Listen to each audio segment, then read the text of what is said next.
కారణమవుతుంది. అన్ని విషయాలు అందరికీ తెలుసు, మనం ఎక్కువ చెప్పాల్సిన అవసరమే లేదు.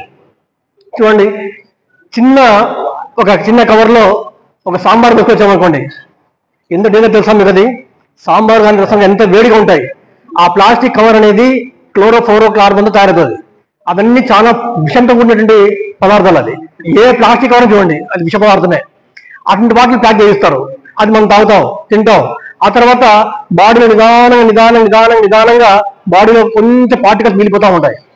ఈ రోజు ఎవరి ఇండియన్ ఎవరైనా ఏ వ్యక్తి సరే అతని శరీరంలో ఉన్నటువంటి పార్టికల్స్ ని బాగా చూస్తే కనీసం అంటే ఒక వ్యక్తికి నియర్లీ 70 గ్రామ్స్ అనే ప్లాస్టిక్ మన బాడీలో పెరగబోయింది. మీకు తెలుసుతుందో ఒకసారి చెక్ చేసుకోవచ్చు కూడా. ఇటీవల కాలంలో ఇక్కడ పాండురంగ సముద్రం వద్ద అంటే శాస్త్రి నగర్లో 2 ప్రధాన ఆవులు చనిపోయాయి. అందరు చూసుంటారు ఎంత స్ట్రాంగ్, ఎంత చక్కగా ఉండే ఆవులు అవి. ఆ ఆవు చనిపోయిన తర్వాత ఎటు చనిపోయిన చూస్తే ఆ ఆవు పుట్టలో బాగా 40 కిలోల ప్లాస్టిక్ ఉంది. ఏ జబ్బు లేకుండా మంచి ఆవులు అనవసరంగా ఈ యొక్క ప్లాస్టిక్ వ్యర్థాల వల్ల చనిపోయాయి.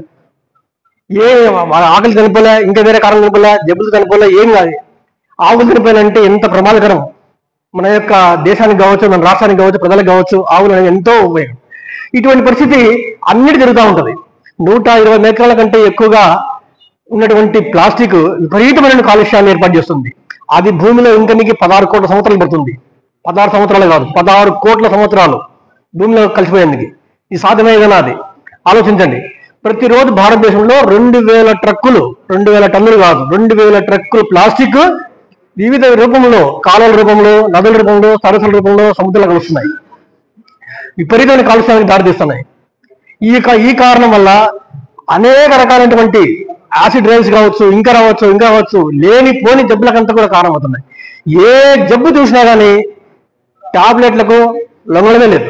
ఒకనప్పుడు చిన్నప్పుడు మన దేశంలో ఏ జబ్బు వచ్చిందంటే టెరామైసిన్, పెన్సిలిన్ వేసుకుంటే తగ్గిపోతూ ఉండేది, ఒక్క రోజులు తగ్గిపోతున్నది.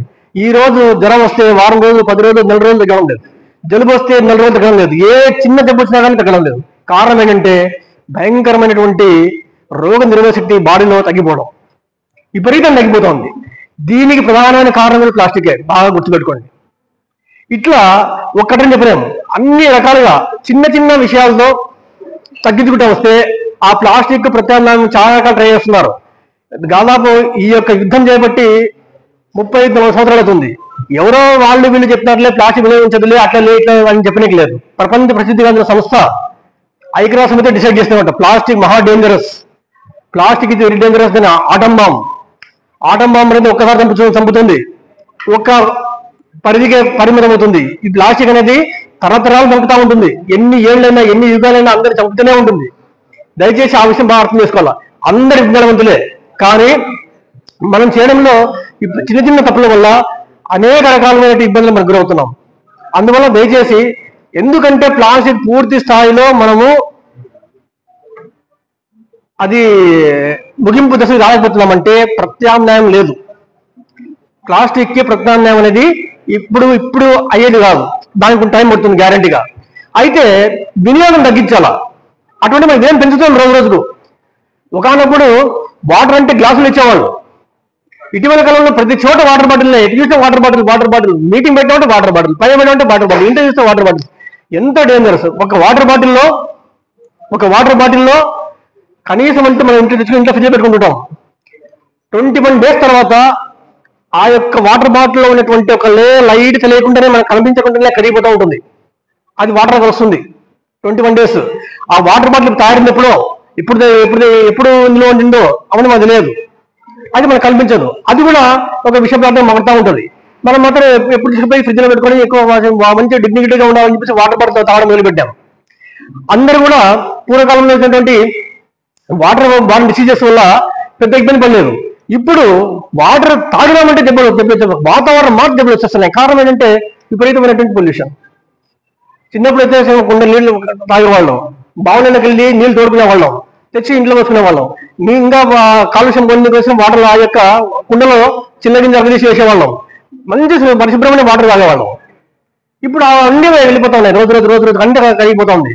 ఇట్లా ఈ యొక్క ప్లాస్టిక్ వినియోగాన్ని దయచేసి అందరు తగ్గించేందుకోసం మీ యొక్క సహకారం అందరూ కూడా అది మార్కెట్ యార్డులు కావచ్చు, లేకపోతే రిటైల్ షాప్స్ కావచ్చు, లేకపోతే ఇంక చోట కావచ్చు, ఇంక చోట చాలా చోట్ల కూడా ఈ యొక్క అయితే పొద్దుటూరులో ఈ చాలా షాపులో విచారిస్తే మన వాతావరణం సరిపే విధంగా కొన్ని చోట ప్లాన్ చేశారు బాగానే. ఆ మున్సిపాలిటీ వాళ్ళకి పట్టుకుపోతారబ్బా, వాళ్ళకి పట్టుకుపోతారా భయంతో కొన్ని చోట్ల ఈ ఫైన్ చేస్తారబ్బా అనేది ఉంది. అయితే అది సరిపోదు.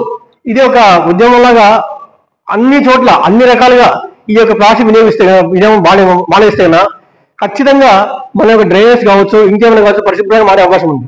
పొద్దుటూరు ఎంత బాగా డెవలప్ అయినా, ఎన్ని చోట్ల ఏ రకమైనటువంటి డెవలప్మెంట్ వచ్చినా కానీ మనకు ఆ డ్రైనేజ్ వ్యవస్థ దాదాపు చూస్తున్న 40-50 సంవత్సరాలుగా ఆ సమస్య పెరిగిపోతూనే ఉంది.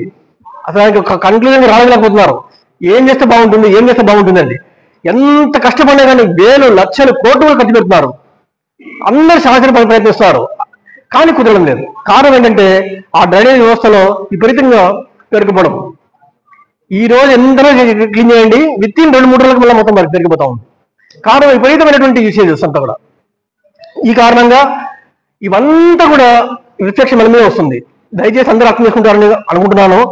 తెలిసిన విషయాలే మళ్ళా ఒకసారి జస్ట్ రీకాలింగ్ మెమరీస్ అంతే అవి తెలియజేస్తున్నాము. దీని యొక్క పర్యవసనాలు అందరూ కూడా బాగా గమనించాలి. దీని మీద అందరూ ఒక బలమైనటువంటి ప్రయత్నం చేయాలి. ప్లాస్టిక్ వాడము అని చెప్పేసి అన్ని రకాలుగా ఉన్నప్పటికీ కూడా పొద్దుటూరు చూడండి, పొద్దుటూరులో లేదంటూ లేదు.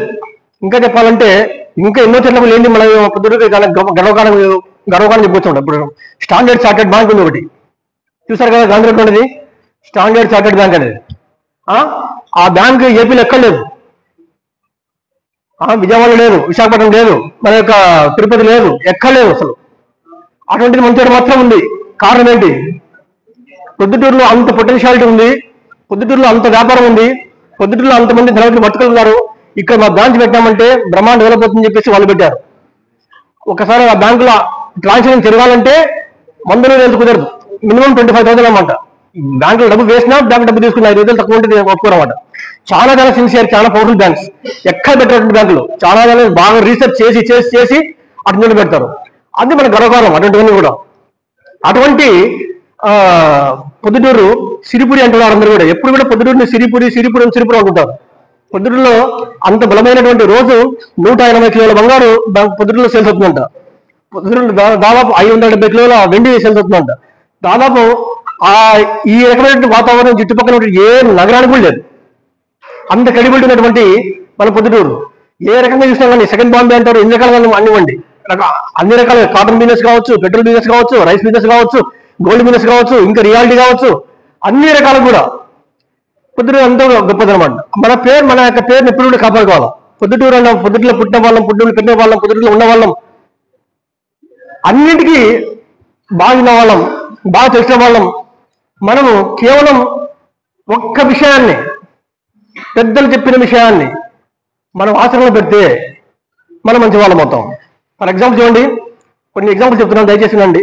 జపాన్ ఉంది, అక్కడ రైస్ పండదు, గోధుమ పండదు, మొక్కజొన్న పండదు, ఏ రకం అవతారం లేదు. ఎప్పుడు చూసినా ఉదయం కానీ సాయంత్రం కానీ రాత్రి కానీ ఎప్పుడు అగ్నిపర్వతాలు, భూకంపాలే.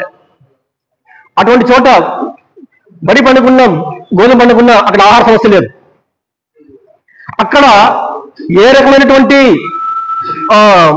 మైనింగ్ లేదు, ఏ రకమైనటువంటి ప్రకృతి వనరులు లేవు. అక్కడ సరిగా ఒక ఐరన్ ఓర్ అనేది లేదు.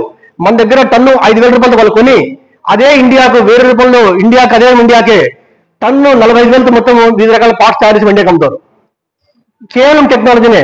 కాబట్టి తెలుసు వాళ్ళకి, పెద్దలు చెప్పిన మాట వినాలా, ప్రభుత్వం చెప్పిన మాట వినాలా, ఇతరులు చెప్పిన మాట వినాలా, ఒకరి మార్గదర్శనం చూసుకోవాలా అని చెప్పేసి ప్రపంచంలో చూడండి, ఏ సముద్రంలో పసిఫిక్ మహాసముద్రంలో ఒక ఏరిక పాములా ఉంటుంది. ఎప్పుడు అన్ని దీవులే, బలమైనటువంటి ఏవి లేవు. అయినప్పటికీ కూడా జపాన్ అంటే ప్రపంచంలో అన్ని దేశాలకు వణుకు పుడుతుంది. ప్రతిరోజు ఏ అంశం టాప్ లో ఉంటుంది. మనం ఏదో 4G 5G అనుకుంటా మనం సంగతి ఎగరేస్తూ ఉంటాం. వాళ్ళు 4 సంవత్సరాల కిందటే 7G దాటి 8Gకి వెళ్ళిపోయారు. మన సెల్ ఫోన్లు ఉంటాయి కదా, మన యొక్క 3G 4G 5G అనుకుంటాం. వాళ్ళు 4 years దాకా ఇప్పుడు 9Gకి వెళ్ళిపోతున్నారు. ప్లాస్టిక్ యూసేజ్ వాళ్ళకి వెస్టర్న్ వచ్చి ప్లాస్టిక్ తో వాళ్ళు బ్రహ్మాండమైనటువంటి బుల్లెట్ ట్రైన్స్ తయారు చేశారు. బుల్లెట్ ట్రైన్స్ చూడండి, జపాన్ లో ఉన్నటువంటి బుల్లెట్ ట్రైన్స్ ఎంత 5 స్టార్ పైగా 5 స్టార్ హోటల్స్ పైగా అంత క్లాస్ ఉంటాయి ట్రైన్స్. అవి అన్ని రకాలుగా వాళ్ళు ఏదైతే మనకి వ్యక్తంగా ఉంటుందో దాన్ని వాళ్ళు మంచిగా ఉపయోగించుకుంటారు దాన్ని కూడా. అదే అందుకని అంటారు అన్నమాట, ఒక 40-50 సంవత్సరాల క్రితం చస్తే ప్యారిస్ని చూసి చావాలంటారు. ప్యారిస్ తెలుసు కదా, ఫ్రాన్స్ రాజధాని ప్యారిస్. ప్యారిస్ని చూసి చావాలి అంటారు ఎవరైనా సరే. అది రాబోయే 30 ఏళ్ల కిందటనే ఆ యొక్క క్రెడిట్ వచ్చేసి సింగపూర్ పెట్టేసింది. సింగపూర్ చూసి చావాలంటారు చాలా మంది.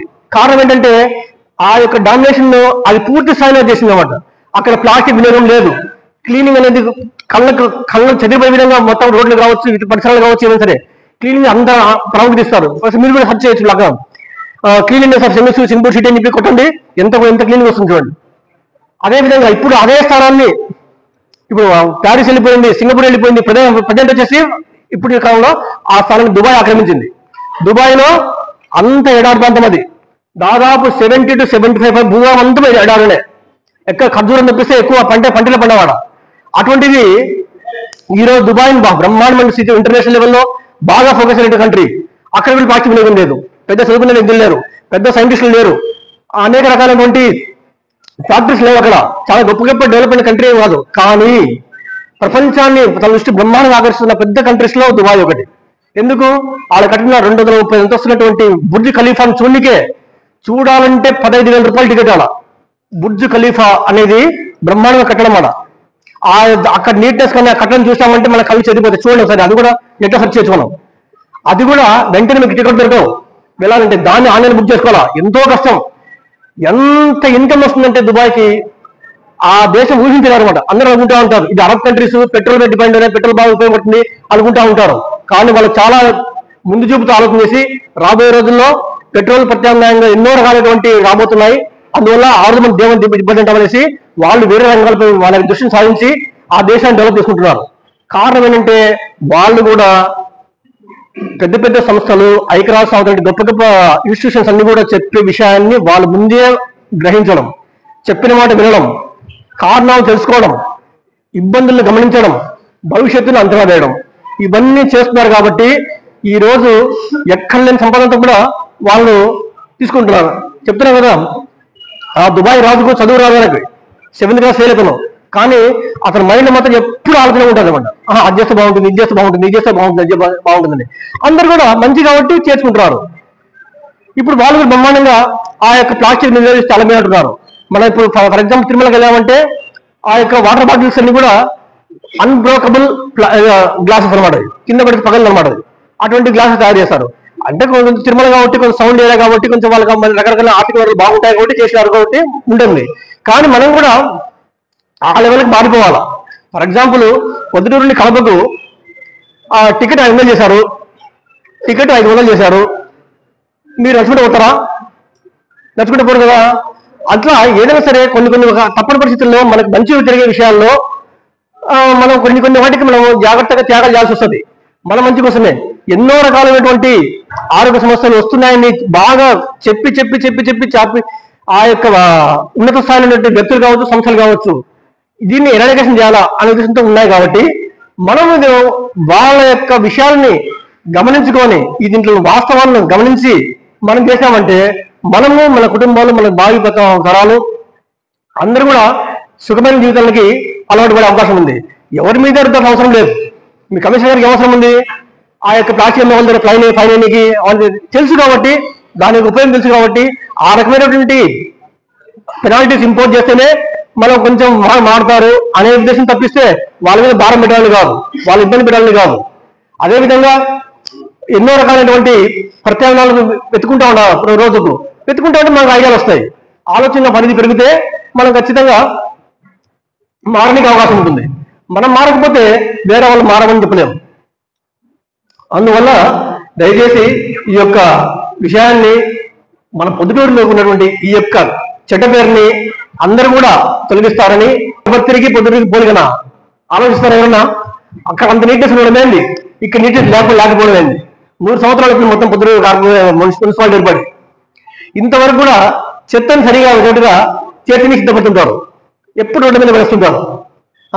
ఇదంతా కూడా అందువల్ల దయచేసి ఈ గొప్ప పెద్ద వ్యక్తులు, గౌరవమైన వ్యక్తులు అందరూ కూడా దయచేసి ఈ విషయాన్ని కోరుతున్నాను.